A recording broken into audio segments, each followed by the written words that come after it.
በጉጉት ሲጠበቅ የነበረው ሳይታችን ተለቀቀ።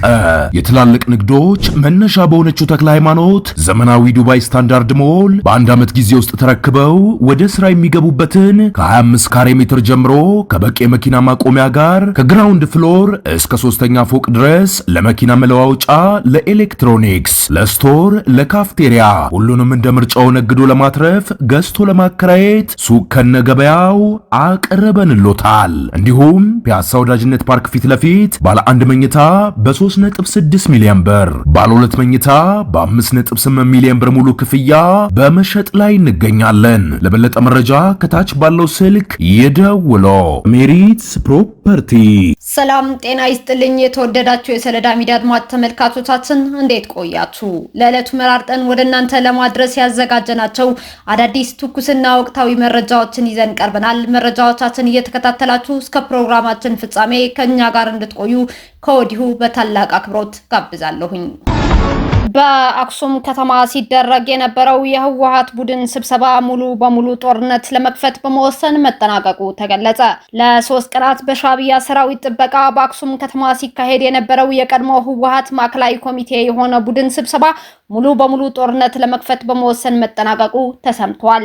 የቀድሞው የህወሓት ማዕከላዊ ኮሚቴ ጀነራል ታደሰ ወረደ በኃይል በማስወገድ ከጦርነት በፊት ወደ ነበረው አስተዳደር ለመመለስ በድምጽ አብላጫ 38 ድጋፍ፣ 4 ተቃውሞና 2 ድምጽ ተአቅበው ወደ ሙሉ ጦርነት ለመግባት መወሰናቸው ተገልጿል። ይህንን የህወሓት ውሳኔ የተቃወሙት 4 ግለሰቦች አለም ገብረዋህድ፣ ዶክተር ፍስሐ ሀፍተጽዮን፣ ተክላይ ገብረመድህንና ዶክተር ሰለሞን ኪዳኑ ሲሆኑ ድምጽ ተአቅበው ያሰሙት 2 ሰዎችም ዶክተር ኪሮስ ጎሽና ክብሮም ፍስሐዬ መሆናቸው ተነግረዋል። ጦርነት እንዲከፈት ድጋፍ የሰጡት ዶክተር ደብረጽዮን ገብረ ሚካኤል፣ ፈትለወርቅ ገብረ እግዚአብሔር ሞንጆሪኖ፣ ሊያ ካሳ፣ አማኑኤል አሰፋ፣ የመቀሌ ከተማ ከንቲባ ዶክተር ረዳይ በርሄ እንዲሁም በመከላከያ ሰራዊት ተማርከው በምህረት የተለቀቁት ዶክተር አብርሃም ተከስተን ጨምሮ 38 ሰዎች መሆናቸውን መረጃዎቹ ጠቁመዋል። በዛሬው ዕለትም የህወሓት ሰራዊት የጦር አዛዦች የጦርነት ትዕዛዝ ለመቀበል ወደ አክሱም እንደሚጓዙም ተሰምቷል። የሰራዊቱ ቃል አቀባይ ኮሎኔል ገብረ ጻዲቅ ገብረ አዴት አክሱም ከተማ መግባቱም ተሰምቷል። የትግራይ ክልል ጊዜያዊ አስተዳደር ፕሬዝዳንት ጀነራል ታደሰ ወረደ ከአክሱም ውሳኔ በኋላ በዛሬው ዕለት መግለጫ ለመስጠት አቅደው የነበረ ቢሆንም ምክንያቱ ባልታወቀ ሁኔታ መግለጫው ወደ ነገ ዕለት መዘዋወሩ ጽሕፈት ቤታቸው አስታውቋል። ፒራሚድ የተሰኘ የሽያጭ ስልትን በመጠቀም ከ40 ሚሊዮን ብር በላይ ለግል ጥቅም በመዋል የተከሰሱ አካላት ጥፋተኛ ተባሉ። በተከለከለ ፒራሚድ የተሰኘ የሽያጭ ስልት ተጠቅመው ከ40 ሚሊዮን ብር በላይ ለግል ጥቅም በመዋል የተከሰሱ በፌዴራል ከፍተኛ ፍርድ ቤት ልደታ ምድብ 2ኛ ልዩ ወንጀል ችሎት የጥፋተኝነት ውሳኔ ተላለፈባቸው። ተከሳሾቹ ቲያንስ ኢትዮጵያ ቢዝነስ ኃላፊነቱ የተወሰነ የግል ማህበር፣ ሚስተር ዶዮንግ ጋንግ፣ አቶ ቴድሮስ በቀለ፣ ወይዘሮ ሷዳ ሙክታሪ የወንጀል ህግ 34/1/1 የንግድ ውድድርና ሸማቾች ጥበቃ አዋጅ ቁጥር 813/2006 አንቀጽ 22 ንዑስ አንቀጽ 6 እና አንቀጽ 43 ንዑስ አንቀጽ 2 ስር የተደነገገውን የወንጀል ድርጊት በመፈጸም አቃቢ ህግ ክስ አቅርቦባቸው ነበር። በዚህም ቲያንስ ኢትዮጵያ ቢዝነስ ኃላፊነቱ የተወሰነ የግል ማህበር በአስመጪነት የንግድ ስራን ለመሰማራት የግብር ከፋይ መለያ ተመዝግቦ የአልሚ ምግብ አስመጪነት የንግድ ስራ ፍቃድ በማውጣት ከ2004 እስከ 2008 ዓ.ም ድረስ ባሉት ጊዜያት ከውጭ ሀገር የሚያስመጣቸውን መድኃኒትና የተለያዩ አልሚ ምግቦችን ለመሸጥ ለሌሎች ተከሳሾች የኮሚሽን ሽያጭ ወኪል በሚል ውል በመስጠት በወኪሎች ስር እንዴት አባላት በሽያጭ ሰንሰለት ውስጥ እንደሚመለመሉ ስልጠና በመስጠት የተለያዩ ግብይቱ የሚከናወንባቸው ቅጾች በማዘጋጀትና ተግባራዊ በማድረግ ተገቢ ያልሆነ የአባልነት ክፍያ እንዲፈጸም አድርጓል ተብሏል። በድርጅቱ ስም የአባልነት መታወቂያ በማዘጋጀትና ተግባራዊ በማድረግ አባል ያልሆኑ ለግብይት የቀረቡ ምርቶች እንዳይሸጥላቸው በማድረግ አባል የሆኑት ደግሞ የተለያዩ ተከሳሹ ከውጭ ሀገር የሚያስገባቸውን ምርቶች አስቀድሞ ትዕዛዝ እንደተሰጠ በማስመሰል በስሙ በተመዘገበ የባንክ ሂሳብ ቁጥር በቀጥታ በራሱና በወኪሎቹ አማካኝነት ከፍተኛ መጠን ያለው ገንዘብ በመሰብሰብ በዚህም በአባልነት የተመዘገቡት ብዛት ያላቸው ግለሰቦች ወደ ሽያጭ ስልት ውስጥ አስገብቷል።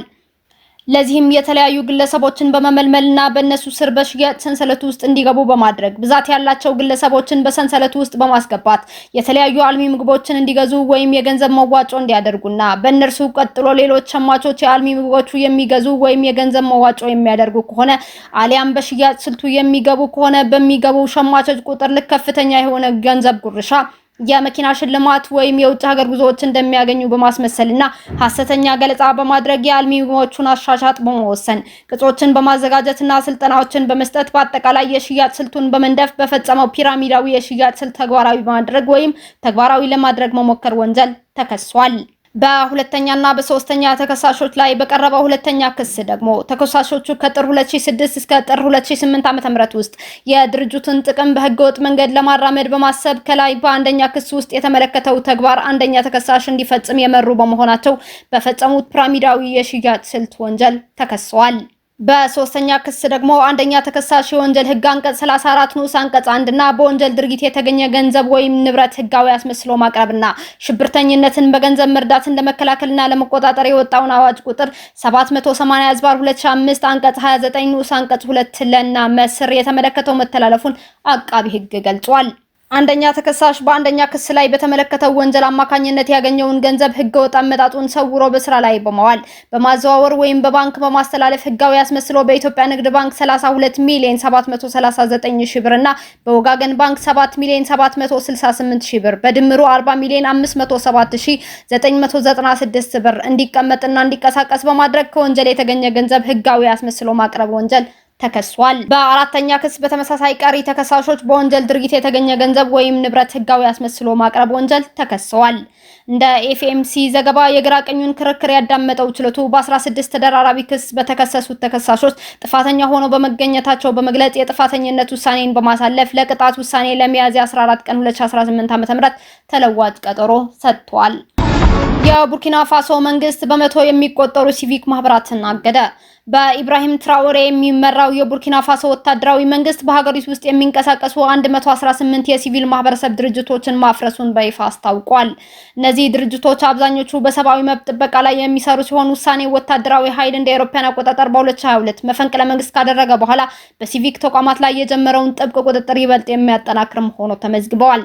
የሀገር ውስጥ አስተዳደር ሚኒስትር ኤሚል ዜርቦ እንደገለጹት እርምጃው የተወሰደው በሐምሌ 2025 የወጣውን አዲስ የሲቪል ማህበራት ደንብ ለማስከበር ሲሆን ህጉን የማይከተሉ ማናቸውም አካላት ላይ ጠንካራ ቅጣት እንደሚጠብቃቸው አስጠንቅቀዋል። ይህ እርምጃ በሳህል ቀጠና በምትገኘው በዚች ሀገር የዜጎችን የመደራጀት ነጻነት ይበልጥ የሚያጠብ መሆኑን የሰብአዊ መብት ተሟጋቾች እየገለጹም ይገኛሉ። መንግስት ከዚህ ቀደምም የተለያዩ የሰራተኛ ማህበራትንና የተቃዋሚ ቡድኖችን እንቅስቃሴ ሲገታ የቆየ ሲሆን የአሁኑ በመቶዎች የሚቆጠሩ ማህበራት መፍረስ ግን በሀገሪቱ የዲሞክራሲና የሰብአዊ መብት ጥበቃው የወደፊት ዕጣ ፈንታ ላይ ትልቅ ስጋትን ፈጥሯል። ታዛቢዎች እንደሚሉት ይህ እንቅስቃሴ ወታደራዊው ጁንታ በሀገሪቱ ላይ ያለውን ፍጹም የበላይነት ለማረጋገጥና ተቃውሞ ሊያነሱ የሚችሉ ድምጾችን በሙሉ ለማጥፋት የወሰደው ስልታዊ እርምጃ ነው እያሉም ይገኛሉ። ዶናልድ ትራምፕ በእስራኤልና በሊባኖስ መካከል የ10 ቀናት የተኩስ አቁም ስምምነት መደረጉን አስታወቁ። የአሜሪካው ፕሬዝዳንት ዶናልድ ትራምፕ በእስራኤልና በሊባኖስ መካከል ለ10 ቀናት የሚቆይ የታቀደ ተኩስ አቁም ስምምነት ላይ መደረሱ ይፋ አድርገዋል።